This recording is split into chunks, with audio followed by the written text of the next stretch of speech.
فأنا ناصح لإخواني بالصدع بالحق تبيض وجوههم. السكوت في مسألة الحزبية يضرها، فاصدع بما تؤمر وأعرض عن المشركين. سلامي على دماج ورجالها والشيخ يحيى ودار العلم يا سعد بانيها. بسم الله الرحمن الرحيم. الحمد لله والصلاة والسلام على نبينا محمد وعلى آله وصحبه وسلم تسليما كثيرا أما بعد. Kita lanjutkan kembali pelajaran kita Al-Mukhtasar fi Ushul Hadits karya Imam Al-Jurjani rahimahullahu taala. Kita telah mengambil pada pertemuan sebelumnya fasal yang pertama seputar hadis sahih. Dari macam-macam hadis kita berpindah pada fasal yang kedua tentang hadis hasan. Dan hasan secara bahasa diddul qabih, lawan dari buruk. Dan beliau sannal hasan, menyebutkan pada urutan yang kedua hadis hasan. Kenapa? Lishtirakihi ma'as sahih fil qabul wal ihtijaj bihi. Karena dia bersekutu dengan hadis sahih dalam penerimaan dan berargumentasi dengannya. Jadi dia seperti sahih dalam perkara tersebut di sisi jumhur ulama. Kemudian beliau menyebutkan 5 definisi. Sebelumnya kita akan sebutkan satu persatu di sini. Kita baca satu persatu. Yang pertama, qala Tirmidzi, berkata At-Tirmidzi, Abu Isa Muhammad bin Isa At-Tirmidzi, murid Imam Bukhari.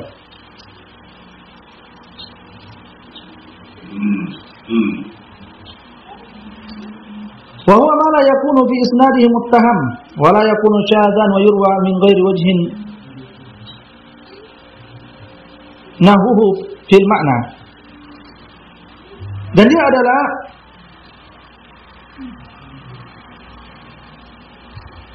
yang tidak ada pada sanadnya muttaham, orang tertuduh.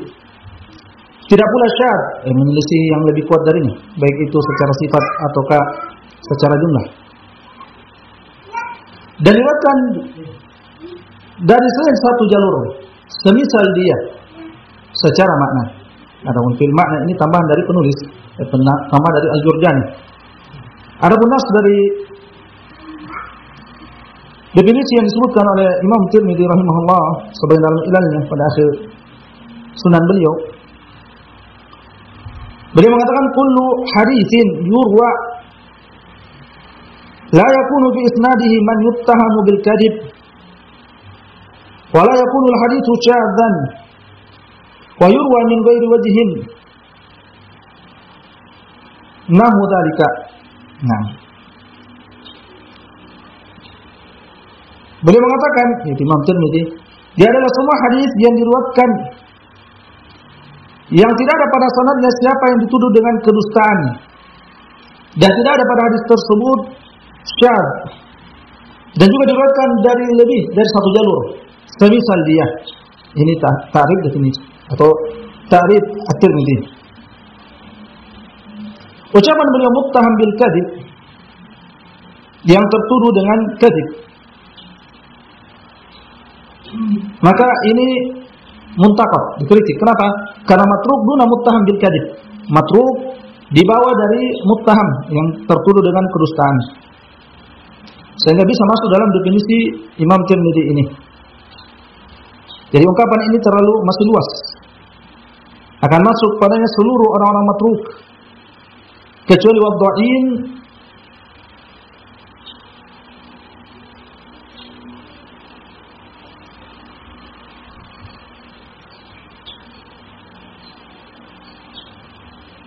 kecuali orang-orang yang dituduh dengan kedustaan dan kadzabun, orang-orang yang pendusta. Akan tetapi kita katakan ini bukan maksud dari Imam Tirmidzi. Kenapa? Karena ucapan beliau setelahnya dengan bukti yurwa min ghairi wajhin, dengan bukti bahwasanya beliau mengatakan diriwayatkan lebih dari satu jalur. Yaitu agar menjadi penguat min ajli ayun jabar ayan jabir min ajli ayan jabir haditsu ad-dhaif agar di jabar yaitu asal kata jabar artinya ditutup luka. Yaitu asalnya dia dhaif, tapi ketika diriwayatkan dengan hadis yang lain dia akan naik menjadi hasan. Menjadi hasan dighairihi. Adapun al-matrukin wal wadda'in maka la yanjabir hadithuhu. Hadithuhum la yanjabir. Adapun perawi yang matruk dan wadda' orang yang matruk dan para pemalsu hadis tidak bisa naik derajat hadisnya. Walaupun banyak penguatnya tapi dari matrukin wal wadda'in tidak bermanfaat. Atau ada hadis yang dhaif kemudian datang perawi dari wadda'in wal matrukin juga tidak bermanfaat.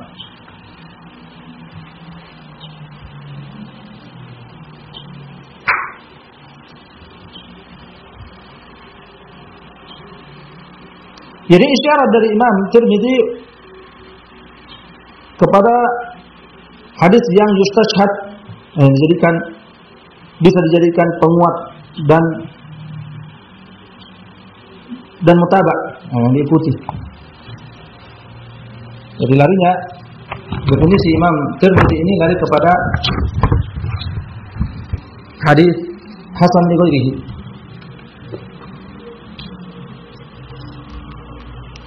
Sehingga pula darinya hadis mu'dhal. Karena hadis mu'dhal la yustashhad bihi.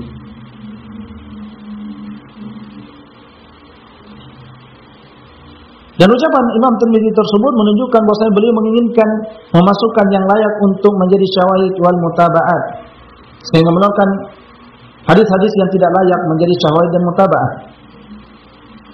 Ucapan beliau berikutnya adalah wala yakunu syadan. Sementara syad itu ada pada hadis makbulin pada asalnya, orang yang pada asalnya diterima riwayatnya, hanya saja dia menyelisihi yang lebih kuat sifatan wa adadan, yang lebih kuat sifat dan jumlahnya, sehingga akhirnya divonis hadisnya dengan hadis syad, yaitu keliru.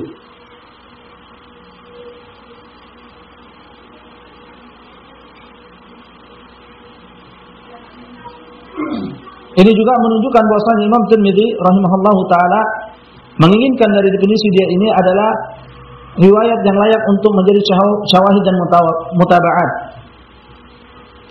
dan tidak menginginkan tawassu' berluas-luas sebagaimana yang dipahami dari ungkapan beliau yang pertama.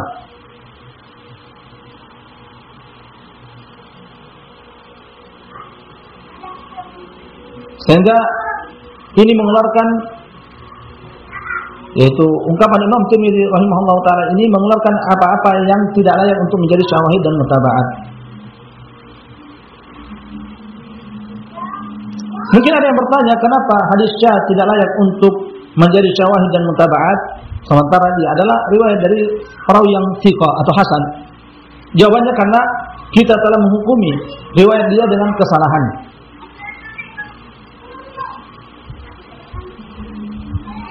Sehingga sesuatu yang khata, yang salah itu tidak layak untuk menjadi penguat. Dan dia menyelisih yang lebih kuat. Dan inilah ulama di atasnya, para ulama di atasnya. Dan tidak diketahui siapa yang menjadikan hadis syad menjadi atau layak menjadi syawahid dan mutaba'at kecuali Ahmad Syakir rahimahullah. Dan ucapan Al-Jurjani rahimahullah menambahkan dalam definisi At-Tirmidzi fil makna, secara makna pembatasan ini tidak betul, tidak bagus. Akan tetapi fil makna wal lafaz, akan tetapi yang benar secara makna dan lafaz. Dan ucapan beliau la yurwa min ghairi wajhin. Nah, wa yurwa min ghairi wajhin, yaitu diriwayatkan dari lebih dari satu jalur nahwu, semisal dia, maka beliau larinya ke hasan li ghairihi, hasan kepada selainnya. Dan qasura, dan kurang dalam pembahasan tentang hasan li dzatihi. Sementara di sana ada hadis hasan li dzatihi, hasan dengan sendirinya.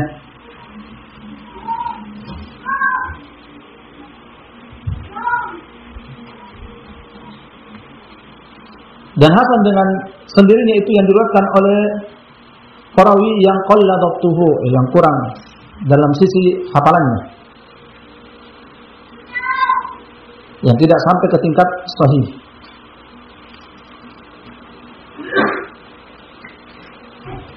Akan tetapi dikritik Imam Tirmidzi bahwasanya kadang-kadang boleh mengatakan hada haditsun gharib la yurwa min hadzal wajh. Ini adalah hadis gharib, tidak diriwayatkan dari jalur ini.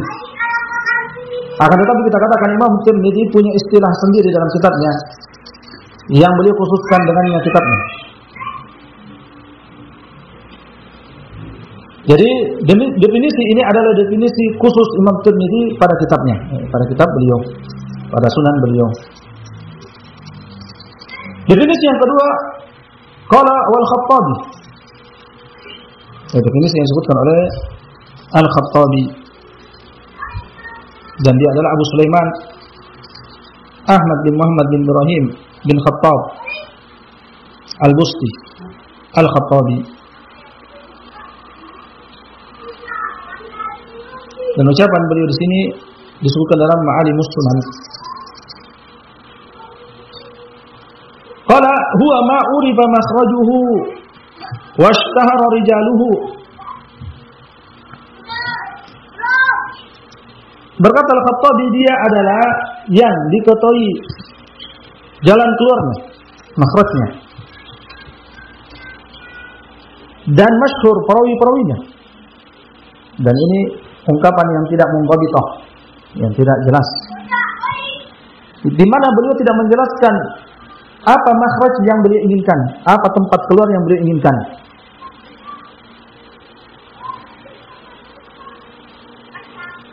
Yaitu tidak diikat dengan sesuatu hingga bisa dibedakan dengan selainnya.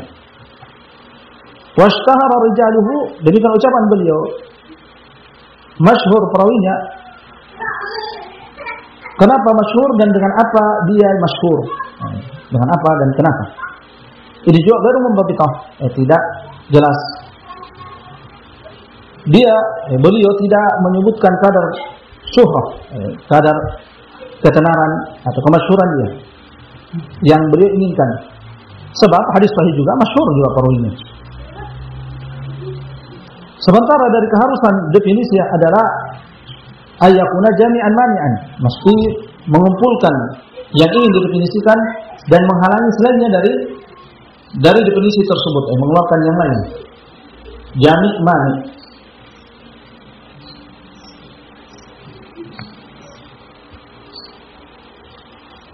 Karena itu Ibnu Daqiqil Id mengatakan dalam Iqtirah sebelum akan datang bahwasanya ta'riful Khattabi muntaqad, definisi Al-Khattabi juga dikritik.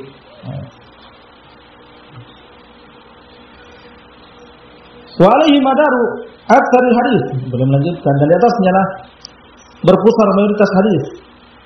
Ini tidak ikut dalam definisi.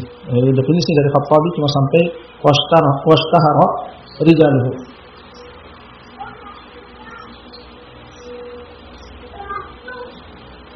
Dan maksud alaihi madaru aktsaril hadis yaitu madarul hisan, hadis-hadis hasan.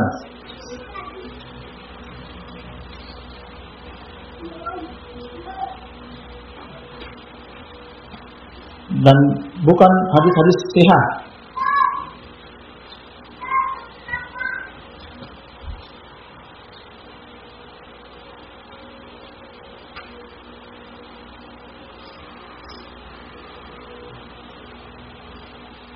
Jadi ini penyifatan tentang hadis hasan.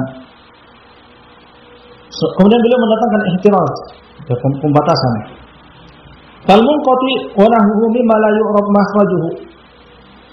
Maka hadis munqati dan semisalnya termasuk yang tidak diketahui makhrajnya. Asalnya ucapan ini benar secara umum. Namun apakah ini yang dimaksud oleh Khattabi, yaitu urifa makhrajuhu? Kalau dia menginginkan ini, maka ini juga muntaqad, yang dikritik. Kenapa? Karena munqati juga apabila datang pada sanad yang lain menjelaskan siapa yang jatuh dari yang terputus tersebut, ternyata dia itu dhaif, maka dia berubah menjadi hadis dhaif.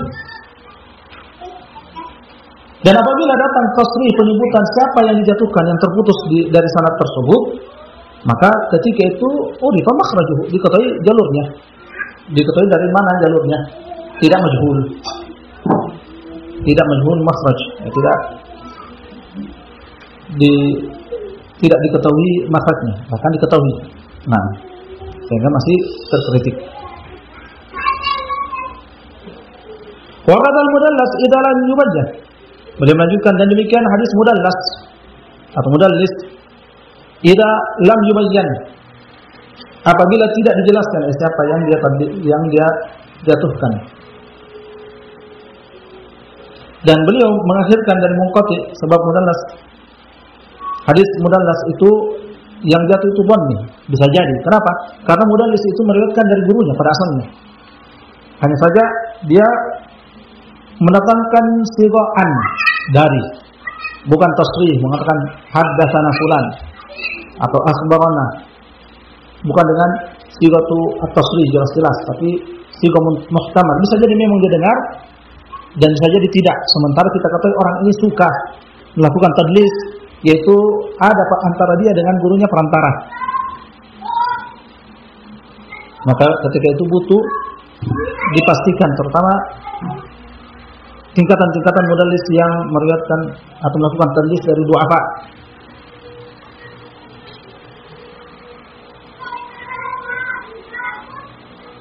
Jadi kita tidak yakin apakah pasti saqat perawi darinya atau tidak. Dengan bukti bahwasanya terkadang di tempat yang lain dia datang dengan tasrih, dengan penyebutan siapa perantaranya atau tanpa perantara, dia mengatakan, yaitu di kali ini dia mengatakan an fulan dari gurunya, dan di tempat yang lain, di jalur yang lain dia mengatakan haddatsana fulan dengan hadis yang sama. Oh, ternyata dia tidak melakukan tadlis di situ. Kenapa? Karena di kali kedua dia jujur dan terang-terangan mengatakan haddatsana fulan. Nah, karena sehingga ketika itu salima minat tadlis, selamat dari kemungkinan tadlis. Wa qala ba'dul mutaakhirin, yang dimaksud di sini adalah Ibnu Jauzi.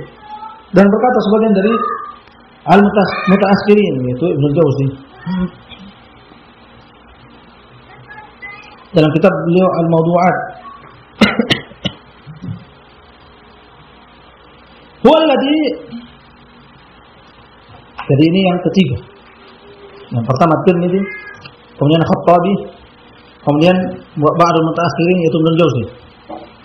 Walladhi fihi dha'fun qaribun muhtamal wa yasluhu lil 'amali bihi. Hadis hasan adalah yang padanya dha'fun qarib, sedikit kelemahan.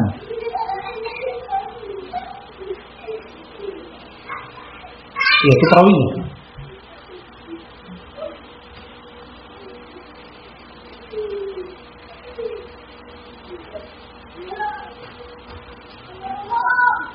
Dan hasan perawinya memang padanya kelemahan, tapi kelemahan yang tidak sampai ke tingkat ditolak.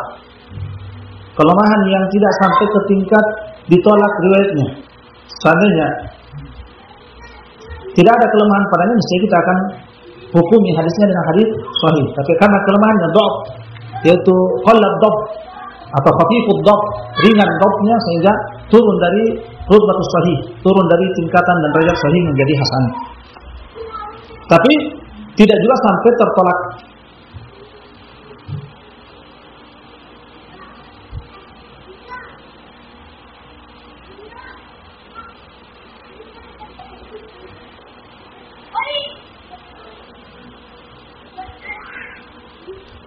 Dha'fun qaribun muhtamal wa yasluhu lil 'amal bihi, dan layak untuk beramal dengannya. Nah, berkata Ibnu Daqiq tentang definisi Ibnu Jauzi, laisa madmuqan bi dhabitin yutamayyazu bihi al-qadr al-muhtamal min ghairihi. Tidak diberikan dhabit, suatu patokan yang dipisahkan dengannya kadar yang bisa muhtamal. Nah, ada kemungkinan dengan selainnya.